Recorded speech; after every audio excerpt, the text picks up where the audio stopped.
Ladies and gentlemen, Joe Nicassio is about to come on. This guy is a transformational coach, business coach, and marketer. And I've worked with him personally, produced some immense, incredible results in my life, helped me start my first business, legitimate business. And he's amazing. Before we dive into him, though, and I'll give you some more info on him, let's talk about the sponsor message. This is brought to you by the 21-Day Challenge. If you're looking for 21 days of one-on-one accountability, really breaking you through any kind of BS or lack of clarity, feeling of overwhelmed, stuck, stop, just not getting the results that you want to get your message out. You want to get that clarity of living your mission, living your purpose. The 21-Day Challenge is daily accountability, habits, making sure that you're doing the actions that you said you were going to do and succeeding like never before. If you want to hear more about that, send me a message, chris@beyourgps.com, or find me on Facebook and message me there. Looking forward to talking to you about your 21-day challenge. Next up is the iTunes review of the week, and this week it is by Super Dave. Super Dave says, highly recommended. Great stuff from a great guy, insightful talks and discussions that lead to meaningful change. Thanks so much, Dave. If you want to give us a review on iTunes, we appreciate it. Go ahead and go there, listen to the podcast, and subscribe as well. beyourgps.com/iTunes will take you there, or you can search Becoming Your Greatest Possible Self on the iTunes store. Thanks so much in advance for giving us your feedback, what you love, what you want to see more of, and how we can keep growing together. I'm going to introduce this man, Joe Nicassio, in just a minute. Before that, though, make sure you grab a pen, a paper, something to take notes with, because every time he steps on, he's been on the show, I want to say at least 10 times. It's always valuable, always gold, and just juicy golden nuggets, and it's super, super powerful. So make sure you stay tuned from now till the very end, because there's one thing that could transform you in your life, in your business forever. And you could honestly hear that in this interview. So make sure you stay tuned. Let's introduce Joe, and we'll bring him on screen. Our next guest is absolutely unique. There are many products that tell you how to start your own business, but Joe Nicassio doesn't just tell you how. He mentors you step by step through the process and guarantees you will get results at the cash register. How do I know? Because I hired Joe.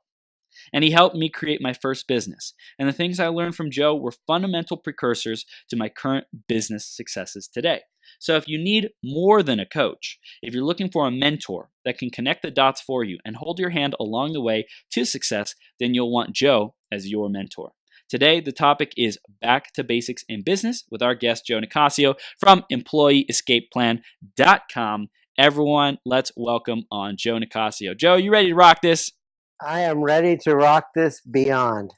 Beyond. Awesome. You're now live on Becoming Your Greatest Possible Self, Joe. Thank you so much for gracing us with your presence and wisdom every time. It is a blast. So thanks for coming back. Well, here I am. So yes. I'm here excited. You are indeedy. Let's dive right into the topic of today, which is focus and overcome FOMO, fear of missing out. How does that show up in your world, in your life, Joe? So there's two things going on here. So there's focus and fear of missing out. So there's almost want to separate those out. Right. So we live in a world where everybody says the key to success is focus, focus, focus. And I think that is a key to success. But I think sometimes we need to defocus. We need to zoom out. We need to go wide angle. What you pay attention to determines what you miss, which is kind of that fear of just because you're missing out doesn't mean there has to be fear associated. So I think what we need to do is sometimes we need to get a little bit more wide angle perspective. And then there are many things we could focus on. We need to like size up which of these opportunities is the most important one to focus on. And then we need to focus on it, complete it, and then we need to zoom back out. So, so focus, fear of missing out. So let's break that one down. Okay. We all know what fear is. It's the opposite of love. Jill Jampolsky wrote a book called Love is Letting Go of Fear. So in the absence of fear, there's a space for love. That's where the container lives. Fear of missing out. So missing out on what? Missing out on other opportunities. Missing out, So like I said, when we zoom out, we can size up the opportunities, and then we can choose. One of the things I've learned in life is you can do anything you want in life. You just can't do everything, at least at once. At once, yeah. Yeah. So you could do anything at one time. Mm. And so fear of missing out, when I think of that, like I think of my agenda and everybody else on the planet's agenda. Mm. What are we missing out on? What other people are doing? Or are we missing out on like what's important to me? So for me, like I have some core things, and I'm a little out of bounds. So I have three things that really ground me. Number one is my business. Number two is God, spirituality. And number three is my physical discipline through karate, martial arts. Okay. So, if I do any of those three activities, it grounds me. Mm. Okay. And like, if I just do those things and those things alone, like my life is grounded, and it's, in the basic survival sense, I'm complete. Now there's other things I can do. So, missing out on what? Like there are a lot of opportunities and things, but there's no rush. You take one day at a time, one major thing at a time. I don't have to be busy every single day, parachuting or, rappelling, glaciers or whatever. So I think there's no fear of missing out if you know what is authentically in your agenda of what's important to you. Mm. Let's start with what's important with you in terms of your fundamentals of keeping you happy, regardless of other people's agenda. And then, like, it's like a banquet table. Like, there are other things you can participate or not participate in. So that's what I have to say about fear of missing out and focus. Love it. I love it, Joe. Super, super powerful, always brilliant, and the genius just flows through you, man. It's incredible what you are able to convey and share and teach people with. And I want to dive into a little bit more about what you're standing for today. What do your clients come to you for? These answers kind of shift on different day-to-day basis. But I'm a stand for people to prosper. I am a stand for people to be self-reliant instead of whatever other kinds of reliance, whether it's employer reliance, government reliance, family reliance, charity reliance, church reliance. There's a lot of things we can rely on, but we need to all strengthen our ability to be self-reliant instead of things like employer reliance. So I'm a real stand for people. I'm a stand for people.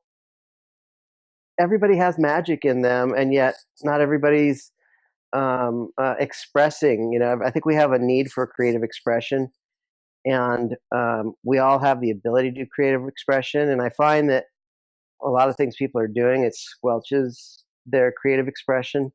And so I'm really about helping people find one source of creative expression where they can really make the world better and get compensated for it. Mm. So you said that creative expression and helping people get compensated for it, right? Yes. Yeah. It's beautiful. Beautiful, man. So I want to dive back into your journey. You've been on the show multiple times, but for people who are just now connecting with you and understanding, where this stand comes from to be self-reliant, take us back into the journey and talk about the wisdom that you gained, the nuggets of gold and even diamonds and gems and precious lessons that you've picked up along the way. Why don't you share some of those defining moments with us? Yeah, I've had people say, you mentor startup businesses and you're this business coach. It's like, I want to be like you. What do I need to do to be like you? It's like, step one is like, go through hell. Go through hell for like a long, extended period of time. And then, seek a better path, and I was so blessed that after I lost everything, that I found a mentor, Jay Abraham, and and so there's this quest for I made money, I lost money, and I just found that I was doing a lot of the things that the gurus tell you to do, and it got me in trouble. And or I was doing what they told me to do, and there were missing pieces. Yeah. Or I was doing what they were telling me to do, but I wasn't doing them in the right order. And so my journey has really been a quest of seeking the truth of what really works, what really works. Yeah. Like to succeed, thrive, prosper in a business. So it's really weird because I made money, lost money. Then I didn't go for the quest of more money. I went on the quest of more wisdom. Mm. Like what the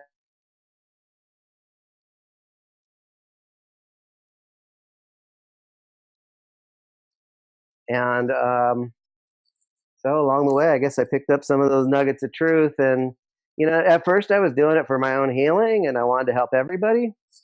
Everybody didn't want to be helped, so even today, I just work with the people that want the help. I work with people that recognize that I have been on a quest for the truth, and people want to work with me. They want to tap into the truth that I've gained on that journey. Yeah. And I think that's really my value that I offer people. Is I just they say an expert is somebody that has a lot of distinctions, and when you spend 25, 26 whatever thousand hours learning and consuming and digesting, and I was thinking about this the last couple of days, that it's not just the knowledge that we learn by reading and seminars and all that, but it's taking all that information and assimilating it into something that's functional and practical and applicable. Yeah. So it's not just about more information, it's about how do you effectively utilize that. And that's something that you really do great, is you have systems, you have structure for people to go through and grow through, so that it's not just random steps, random information, random spurts of inspiration and ideas. It's a architectured process to get people from point A to point B. Yeah, and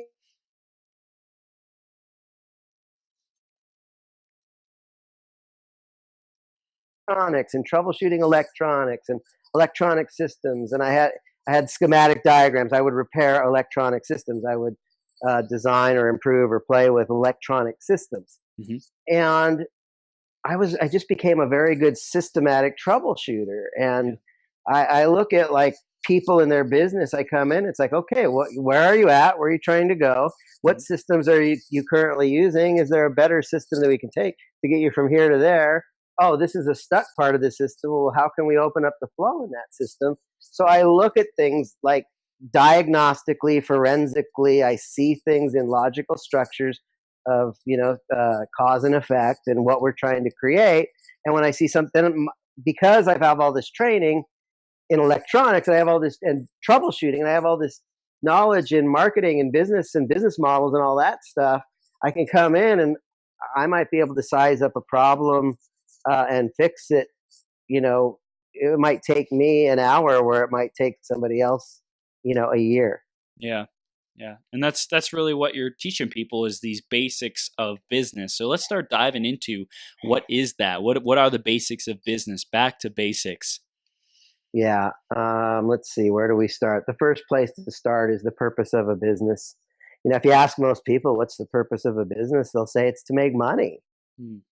And if your purpose is to make money, the chances are you're going to probably struggle with money, or you'll make money and be miserable. You work really hard, you work long hours, and you'll do some things that you'll do, like whatever it takes to make it takes to bring in the money.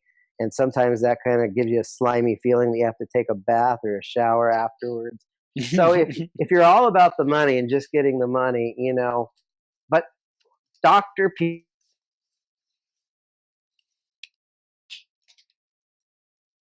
So we have some temporarily. Scholars of all time said the purpose of a business is to create a customer. It's that people focus. When you start to realize that my business is about serving human beings. So I think that's really the first step, is just recognize that the purpose of your business is to create a customer, and do so by creating value, meaning making their life better. I have this conversation. This is a common conversation that I'm having with a lot of people these days is, you're here, Chris, you spend money on things, and there's people in the audience. By the way, how many people are watching right now? How many people? We got, I know Sharon Johnson's out in the audience right now. That's all I can see right now. Okay, cool. I know Petia was out there, blah, blah, blah. So everybody out there, and if you're listening on the podcast or whatever, think about all the things that you spend money on. What's the common thread? What's the common thread? You go to a nicer restaurant, you get your brakes on your car fixed. You might you might spend money on Jack Daniels. You pay your rent, you pay your car payment. What's the common thread in all this? and without elongating the mystery, the common thread is it either makes our life better or we perceive it will make our life better. Mm. You may perceive that the Jack Daniels will make your life better. We can argue, though, whether it would or not. Mm. Right. But we perceive it'll make our life better. So if we spend money on things that make our life better, back to basics in business, if we want people to spend money with us, it's very important that whatever they need to see, they need to perceive, they need to understand, they need to appreciate, they need to connect with how this will make my life better. Once they see that this will make my life better, boom, they want it. Mm. Why do people stand in line for the new iPhone? They all believe this will make my life better. Okay, so that's the second basic of business. So number one, the purpose is to create a customer, and the second thing is to truly make their life better, and not just make their life better. Like I know I can make Chris, I know you can make people's lives better, but it doesn't matter if you know it if the customer doesn't know it. Mm. If the customer gets it, like, holy cow, hiring Chris Burns, Chris Burns has got something. He understands what I'm going through, and he's got it. He's not giving me broad generalities. He's granular. He's very specific about like what it is I'm going through and what I need and what I want. And he understands my dream. Holy cow, Chris Burns, where have you been all of my life? Because nobody else gets me like you do. So how do we get to that level of detail in understanding our message and who we're speaking to?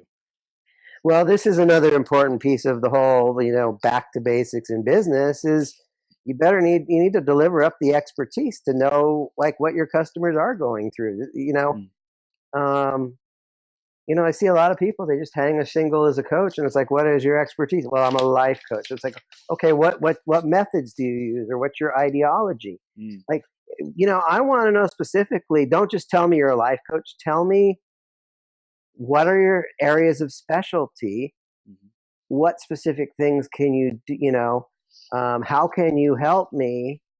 And what's going to be the impact of that in my life? And like, if I have expertise in your world, then I can talk to you as an expert, and not as a salesperson, but as a true expert. Mm. Okay. Here's another back to basics in business is the measure of wealth is not how much you have, but how much you give. Okay. Grabbing the money is only one side of the equation, but it's that giving, making people's lives better is the other side of the equation. All right, well, let me just kind of check in with you. What's coming up for you as I share all that?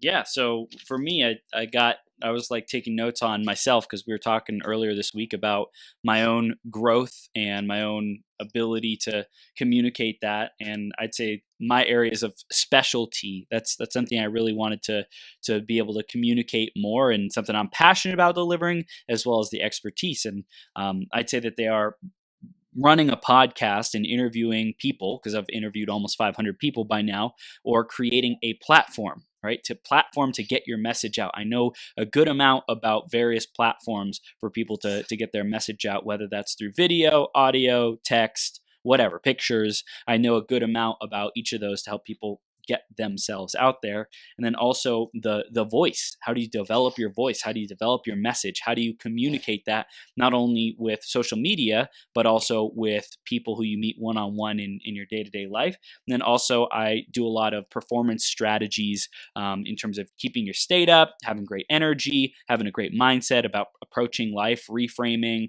got my NLP certification. So it's like the mindset shifts to see life in a different way, so that you're resourceful and empowered more often. So that's, so I hear a lot of I have right. this certificate in NLP, and so, and you do have all that magic. But what's really relevant, I'm awesome and you're awesome. I'm magical and you're magical. But what's really, what people pay us for is the magic that they have as a result of walking, like they pay you money and then you impact them. Right. and they walk away, what new magic, what new superpowers, what new, what obstacles have you removed? What are you enabling them to achieve that they weren't able to achieve before? Mm. Okay. So part of the deal is like, you have all of these different things going on with Chris Burns, but people don't give a crap about that. What you want to take all of who is Chris Burns, and like it's scattered in all different directions. What you want to do is channel it. You want to divert it into one powerful channel. Like, I'm doing this one thing that has this magical impact on you. So when you walk away, you will connect with your cause. You'll reverberate with your voice, and you'll increase your impact. Mm. No. Yeah. I was playing with this. There was one in the car, but I was driving, so I couldn't really. I forgot it, but yeah. And so, yeah, for you specifically, like, the people that come on your show they have some kind of cause or something that they're all about, right? Yeah. Yep. The more you can connect with your cause, like at your core, like, and articulate it. When you can connect with your cause and articulate your cause in a powerful way, your impact on the world is going to increase. Right. And then knowing what your cause is, the next thing you want to do is, reverberate with your voice. You want to volumize your voice, and you want to make your thing. He talks about intention in the movie The Secret, Law of Attraction, to talk about putting your intention out there. And I love his observation that the word intention comes from inner tending. Okay, so it's not so much that you're putting something out there, but the fact that what you're putting out there is purified and healed, from this inner core. This inner tended place is putting this cause out there through my voice. And then when you do all this, you can intentionally increase your impact. So I think that's the three for you. It's the cause, it's the voice, and the impact. Yeah. Does that make sense? Yeah, it does.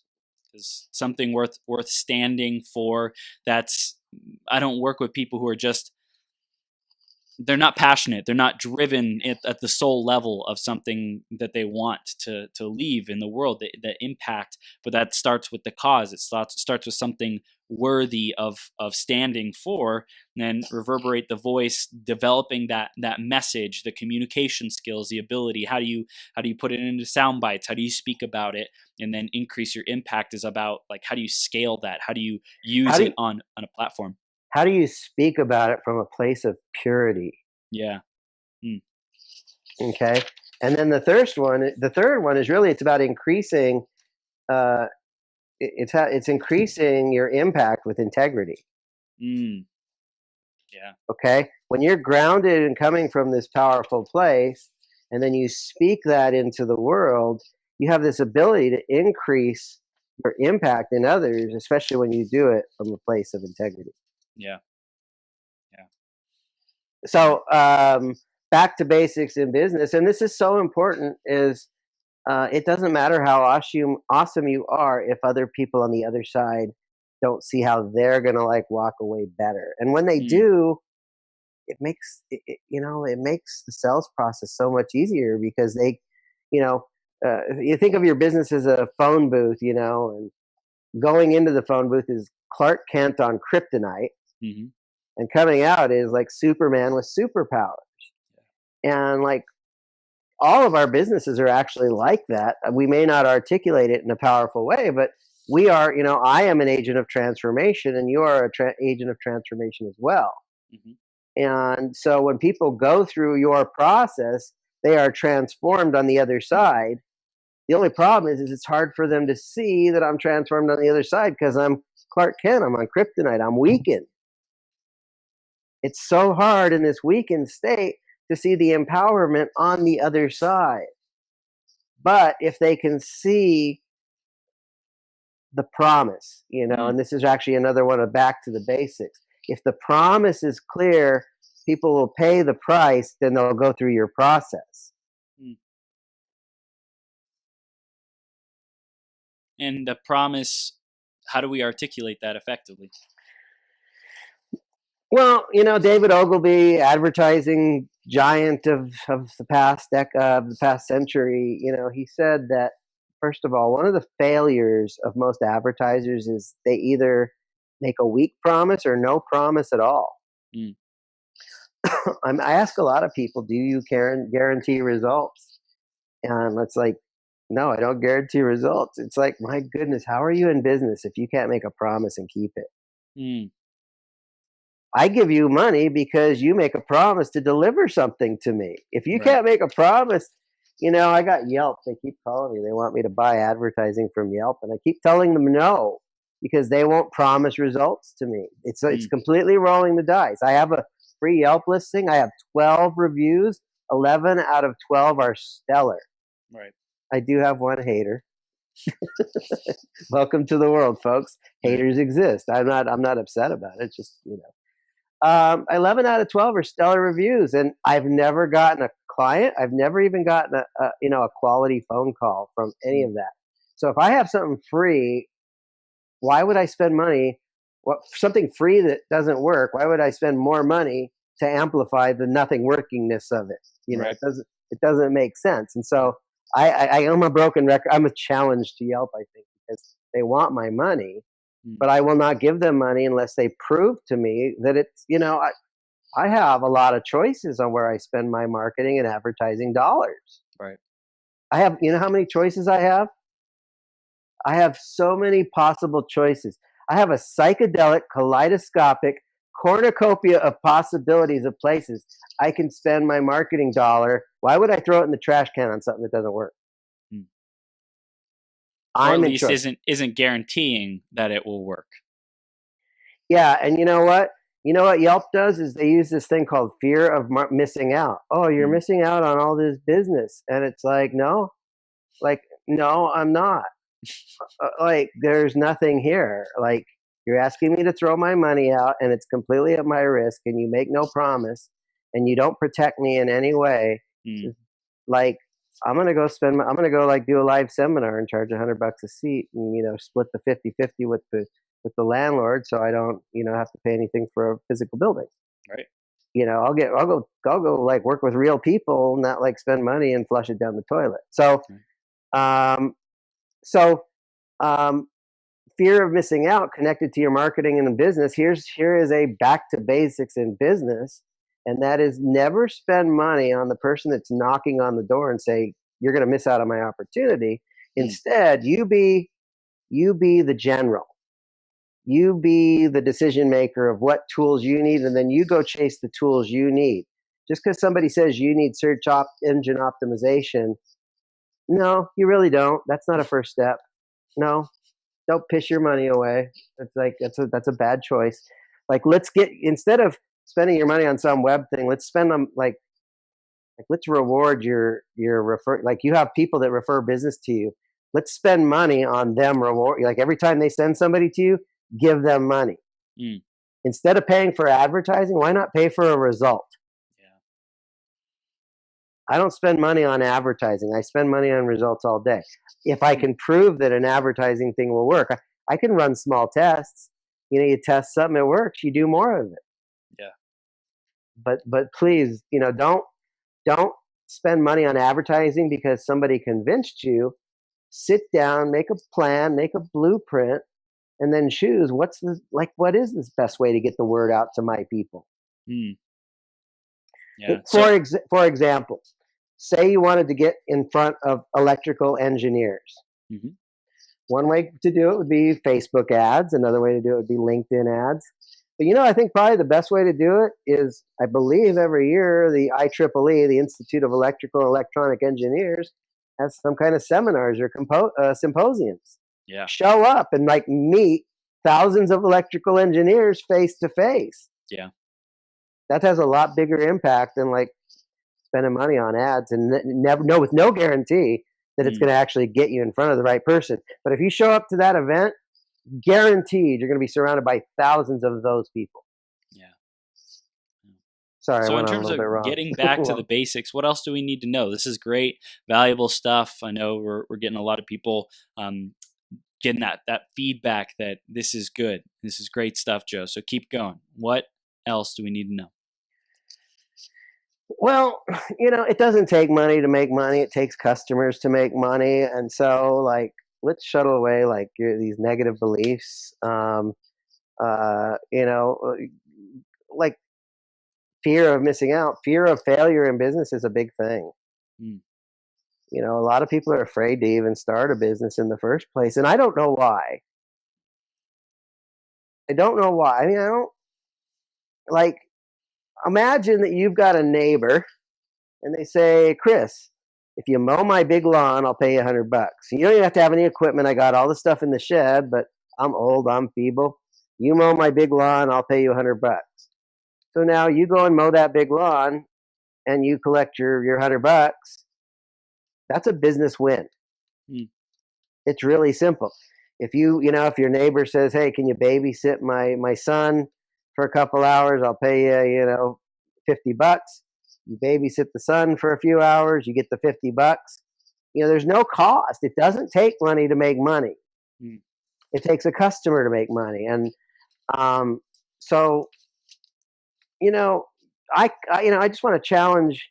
One of the back to basics in business is just this basic challenge that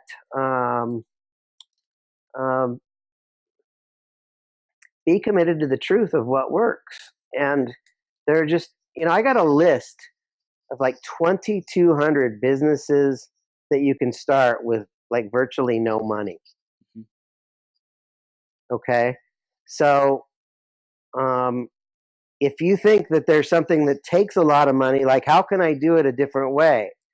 There's a great story. Jay Abraham tells this story, and it's classic. It's epic. He says, I went to China and I gave a seminar, and some guy goes to the microphone. I'm trying to raise like, I don't know, maybe the number was like $20 million.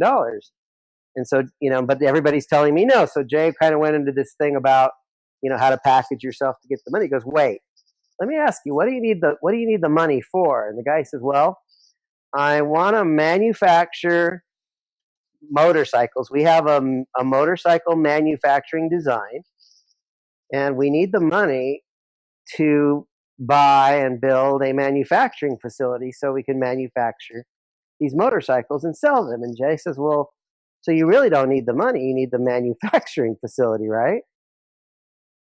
So then he goes, well, is it possible that there's somebody else that has a manufacturing facility that doesn't even compete with what you do, but they're, maybe they use it 8 hours a day, but it might not be used, the other, 16 hours a day? Is it possible that you could partner with somebody and just use their roof and their overhead and just ship in your tools and your dies and tools and tooling, So anyway, here's what happens. Jay comes back to China a year later, and this guy goes, guess what? We made like an extra $50 million, and we did exactly what you told us. And Jay's like, I don't even remember. What did I tell you? And he said, so they found a lawnmower company in China, and in the lawnmower, they partnered with them, and they built the motorcycles inside the factory. And then once the motorcycles were complete, they were able to sell and offer those motorcycles through the lawnmower distribution channels. And they were able to build the business, build the motorcycles, gather a new distribution channel without any of that original $30 million. Damn. Okay. So the problem you think is the problem is seldom the problem. And so if you're stuck in it, this is stuff I love is people come to me and it's like, so what's the challenge, or what's the problem, or what's not working, or what's broken or missing? And they start telling me the problem. And in the back of my mind, it's like, I reckon that's not really the problem at all, because I've got more distinctions, and I got hundreds of distinctions, and they come to me and they're like so focused on like, like this guy, he's so focused on the money for the lawn for the motorcycle manufacturing that he's asking the wrong question. Mm. It's never about the money. What do you need the money for? Yeah, it's about how resourceful can you be? Who can you leverage? Who already has the assets, the resources? How can you be the connector, the middleman from the person who has the money to the person who has the product? Yeah, why do I need the money? Because I want the house. So you really need the house. Yeah. Why do I need the money? I need the car. So you really need a car. Okay. So just like if you're focusing on the money, like you're probably like you're moving in the wrong direction, and there are times when it's important to go after the money, but what you lack in financial resources, you can make up for in resourcefulness. Absolutely. I'm a big like MacGyver fan. It's like we all need to be a little more MacGyver. I think that is a major piece to that's a basic, is like creative problem solving is a business, that is a back to basics in business. You got a problem, well, you got to say, how can we creatively solve this problem versus fixate, I got to do it this way. So I think we need to have a little bit of Zen detachment. Yeah, it's powerful, and I think that the problem solving is super important for anyone at any level. Being able to be resourceful, to come up with solutions, because life is gonna come at us with problems or challenges or opportunities for growth, no matter what industry, no matter what area, whether it's health, wealth, relationships, spirituality. There's always opportunities for growth, and if we can get out of our own way, if we can say, here's where I'm standing, what am I missing? What other perspectives can I stand in? Who else has more information about this topic or subject that I can leverage or tap into to be able to create breakthroughs? Yeah, a lot of us have marketing myopia. I think one of the great assets I bring to the table is not only my expertise, but I have that expertise with my objectivity. Yeah. So, I see somebody that's struggling, and it's like they're so. Let me give you an example. This happened today. I had a discovery call. It was a pre-discovery call with a potential client. Somebody I met a long time ago. He booked the time on my calendar, and he's like, the problem he has is he's got these 25 beds, like 25 unit. He owns some property, and he has been renting these properties to people through like poor people, like through the county.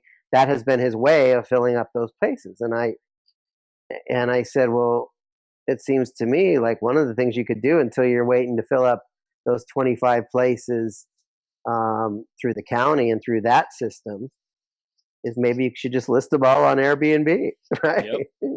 Yep.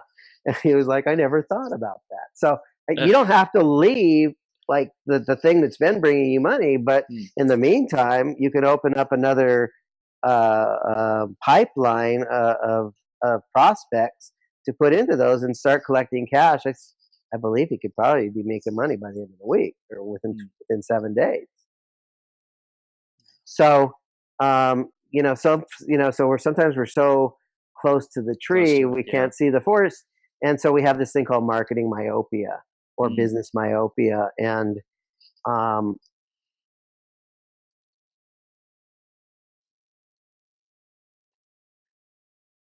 in like your blind spot, we can't see our own blind spots. And so,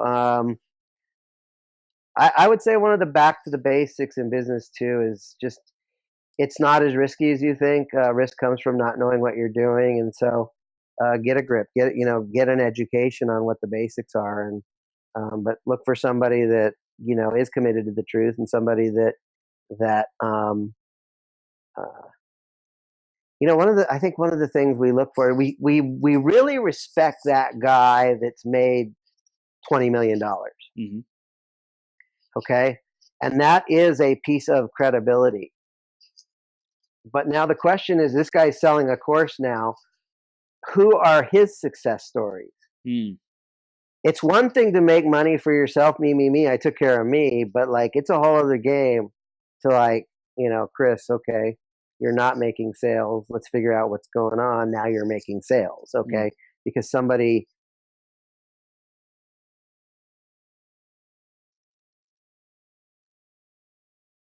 works. And don't just follow what I did. Like, let's figure out the formula for you, because what's different for you is different from me and different from her and different from everyone else. And that's something that I think is really unique. I bring to the table is it's like let's figure it out for you. Yeah.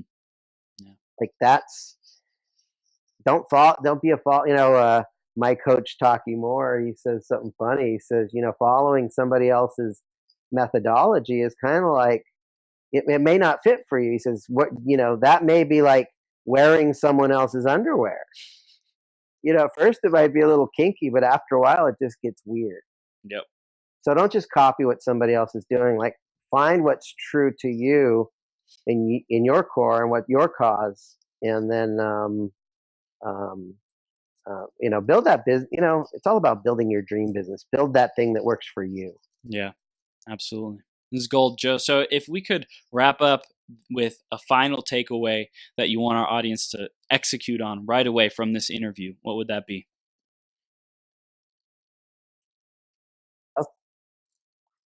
Hello. Yeah, I said if we could wrap this up with a final takeaway that our audience can integrate and take action on right away, what would that be? Yeah, you can make money outside of your job. You can make money independently. You can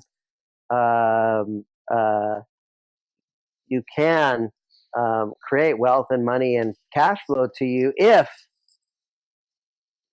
you start looking at how can I take all of who I am and organize it in a way to make people's lives better. And we live in the world, there's two kinds of problems: the ones people will pay to solve and the ones they won't pay to solve.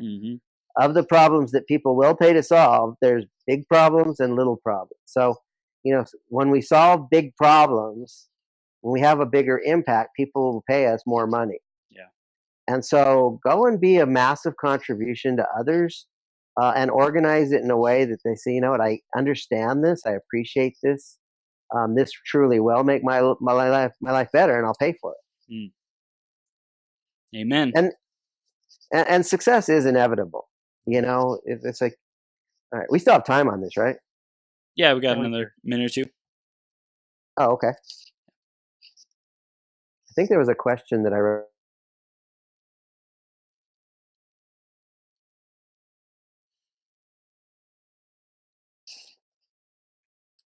Hello. Yep. I'm hearing you now. You said you think there's a question? There was a question that I wrote down for you. A question, let's see. Was it via text? It was on the forum. Well, here, there are things that are important for your business besides marketing. I think too many people are majoring in minor things. So there's 9 things. I'm just going to rattle them off real fast, because I know we're limited on time. But you don't want to major in the minor things. You want to major in the major things. So these 9 things are all things that can move the needle. Number 1 is marketing. Great marketing will move the needle. Poor marketing will really inhibit you. Number 2 is strategy. A superior strategy can really move the needle. Poor strategy will really inhibit you. The third one is capital. If you got a lot of funding, that can really move the needle. And if you don't, you have to play the game different. The fourth one's business model. If you have a great business model, you can really thrive. And you can have a great service, but without the wrong business model, you're not going to move the needle. The next one is relationships, like the quality of your relationships. If you got a lot of current quality relationships, that can really move the needle. And if you don't, that can really inhibit you. Distribution channels. How are you getting the word out to people? If you've got great ways to distribute your information and your products and services, that can move the needle. And if you don't, it can really inhibit you. And then the actual products or services you have, great products can move the needle, poor products won't. And then your systems, your procedures, your processes. If you got great systems, that can really move the needle, and if you don't, it can really inhibit you. And number 9 is your ideology. Like, what is your operating ideology? What is your operating mindset? A superior mindset and ideology can really move the needle for you. Otherwise, you're operating with DOS when you should be upgrading. You don't want to be a rusty old bicycle in a hovercraft town. You want to upgrade your thinking. That's right. Absolutely, Joe. That's brilliant. And they want to know, how can they upgrade their thinking with you? What are their next steps? How do they continue their journey in growing with you, Joe? EmployeeEscapePlan.com is my website. And if you want to have a conversation with me, book a time there. I'm going to be doing some live events in the next month or two. Little one-day events for $100. So that's something that's coming up. Cool. And if somebody actually contacts me as a result of this show, I normally charge $1,000 a month for a month worth of coaching. And if anybody mentions that they came as a result of this show, I will give them a half-price deal for the first month. So somebody can try me out for $500 for a month instead of $1,000. Wow, that's amazing. So amazing. those are just some things. And like, I think the biggest thing, go to my website and schedule time. Let's just have a conversation. And like, I don't want to be that pushy sales guy. I just want to see if I can help you. And if I can, I'll make an offer. And if I can't, that's fine. But I'm really I am here to help people. Yes, you are. And so, and I'm getting busier and busier all the time. So,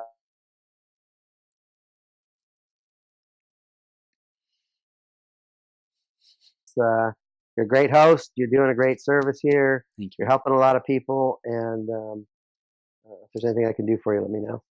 Awesome. Joe, I appreciate you. I love you, brother. Keep up the great work. Keep impacting people's lives. And if you're listening or watching right now, stay connected with Joe. He's an awesome human being. Go to EmployeeEscapePlan.com and let him know I sent you. Go give him a shot. See what he can create for you in your business and your life. Joe, we'll see you soon, okay?